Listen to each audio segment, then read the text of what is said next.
பார்க்க போகிற ரெசிபி என்னன்னா டிராகனை வச்சு ஒரு ஹல்வா தாங்க பண்ண போகிறோம். டிராகன்னா டிராகன் கிடையாது, டிராகன் ஃப்ரூட்டை வச்சு ஒரு சூப்பரான ஹல்வா தாங்க பார்க்க போகிறோம். வாங்க எப்படி பண்ணலான்னு பார்க்கலாம். தேவையான பொருள்கள் என்னன்னு பார்க்கலாம். டிராகன் ஃப்ரூட், சர்க்கரை, நெய், முந்திரி, உப்பு, ஏலக்காய் தூள், கார்ன்ஃப்ளவர் மாவு. அவ்வளோதாங்க, சிம்பிளான இன்க்ரீடியன்ஸ் தாங்க. வாங்க நம்ம ஸ்டார்ட் பண்ணலாம். இந்த 2 டிராகன் ஃப்ரூட்டை வச்சு தாங்க இன்றைக்கி கைமா பண்ண போகிறோம், அதாவது ஹல்வா பண்ண போகிறோம். ஃபஸ்ட்டு அந்த ஃப்ரூட்டை 4 கட் பண்ணி இந்த மாதிரி மிக்ஸி ஜாரில் அரைச்சிக்கோங்க. மெயின் ஞாபகம் வச்சுக்கோங்க, அந்த விதை அரைப்படாமல் அரைச்சிக்கோங்க. ஒரு கடாயில் நெய் ஆட் பண்ணிக்கோங்க. ஒரு 2-3 டீஸ்பூன் நெய் கண்டிப்பாக தாராளமாக தேவைப்படும். அது கூட நட்ஸு, அதாவது பாதாம், பிஸ்தா, முந்திரி, உங்களுக்கு என்ன கிடைக்குதோ இது எல்லாமே நெய் விட்டு நல்லா வறுத்துக்கோங்க. ஸோ நல்லா கோல்டன் கலரில் வறுத்துக்கோங்க. ஏன்னா அப்போ தான் பல்லில் படுறப்போ நல்லா க்ரன்ச்சினஸ்ஸாக சூப்பராக இருக்குங்க. ஸோ நெய்யில் வதக்கிறப்போ அதோட வாசனை சூப்பராக இருக்குங்க.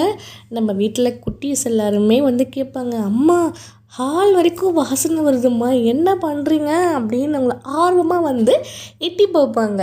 கூட 2 முந்திரியும் நைஸாக கேட்டு வாங்கிட்டு போயிடுவாங்க. நீங்களும் பசங்கள்கிட்ட சொல்லுங்கள், இன்றைக்கி நான் ஒரு ஹல்வா பண்ண போகிறேன், அதை நீங்கள் சாப்பிட்டே ஆகணும் அப்படின்னு ஒரு கண்டிஷன் போடுங்க. உடனே பசங்க ஹல்வாவா, இவ்வளோ சொல்ல வேணாம்மா, நான் சாப்பிட்ருவேன் அப்படின்ட்டு குட்டீஸ் மட்டும் இல்லை, வீட்டில் இருக்கிறவங்க எல்லாருமே சொல்லுவாங்க. நெக்ஸ்ட்டு நம்மளோடைய ஹீரோ வர போகிறாரு, டிராகன் ஃப்ரூட். அவ்வளோதாங்க. அப்படியே இதை ஊற்றி கிண்டுறப்போ சூப்பராக வாசனை வரும் பாருங்கள். அப்படி 4 வீட்டுக்கு கமகமான்னு இருக்குங்க. பார்த்தீங்களா எவ்வளோ கலர்ஃபுல்லாக, அப்படி பிங்கியாக சூப்பராக இருக்குங்க. இது நம்ம என்ன பண்ணணும்னா, நம்ம கிண்டிக்கிட்டே தாங்க இருக்கணும், கிளறிக்கிட்டே தான் இருக்கணும். நடுவில் நம்ம விட்டோன்னா பிரச்சனை தான். இப்போ நம்ம என்ன பண்ணணும்னா கைவிடாமல் கிளறிக்கிட்டே இருக்கணும். அது கூடவே கார்ன்ஃப்ளவர் மாவு போட்டு நல்லா இதை மாதிரி கிளறி விட்டுக்கோங்க. கார்ன்ஃப்ளவர் மாவு ஏன் போடுறோன்னா அப்போ தாங்க அது ஹல்வா பதத்துக்கு சூப்பராக வருங்க. கிளறிக்கிட்டே இருக்கணுங்க, கைவிடாமல். ஒரு 20 செகண்டு கிளறி விட்டுக்கிட்டே இருங்க. ஏன்னா அது பார்த்திங்கன்னா கொஞ்சம் தண்ணி விட்ட மாதிரி இருக்கும். ஏன்னா அந்த பழத்தோட தன்மையே அப்படிதாங்க, கொஞ்சம் தண்ணி விட்ட மாதிரி தான் இருக்கும். நம்ம அதை கட்டியாகிற வரைக்கும் நம்ம கிளறிக்கிட்டே தாங்க இருக்கணும். மெயினான ஒரு விஷயங்க, ஹையில் வச்சு கூட பண்ணிடாதீங்க. அதாவது கொஞ்சம் அந்த சிம் பண்ணி நீங்கள் பண்ணிங்கன்னா உங்களுக்கு கரெக்டாக இருக்குங்க. அது கூடவே ஏலக்காய் தூள் போட்ட உடனே நல்லா கிளறி விட்டுக்கோங்க.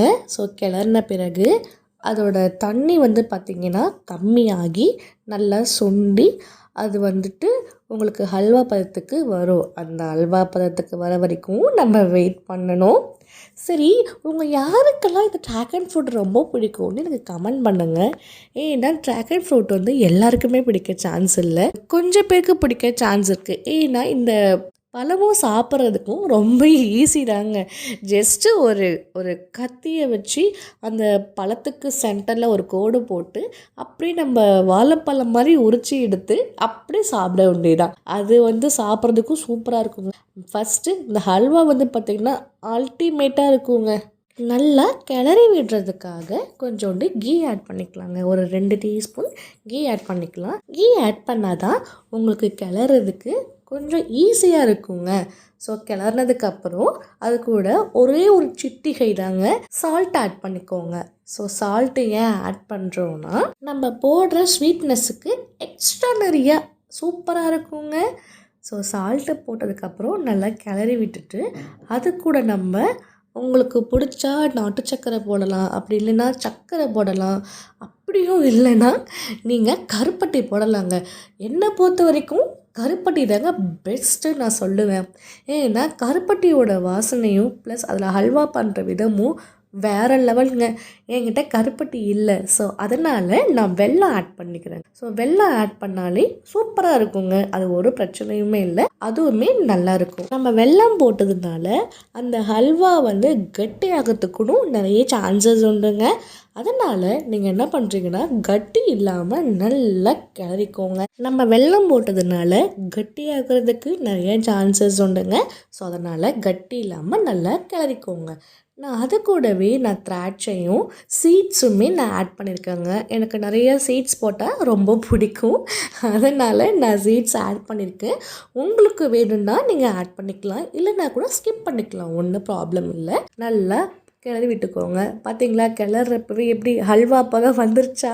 அவ்வளோதாங்க. கொஞ்சம் கொஞ்சமாக ஹல்வா பதத்துக்கு வந்து கொண்டே இருக்கிறது. அவ்வளோதாங்க, முடிஞ்சிடுச்சு.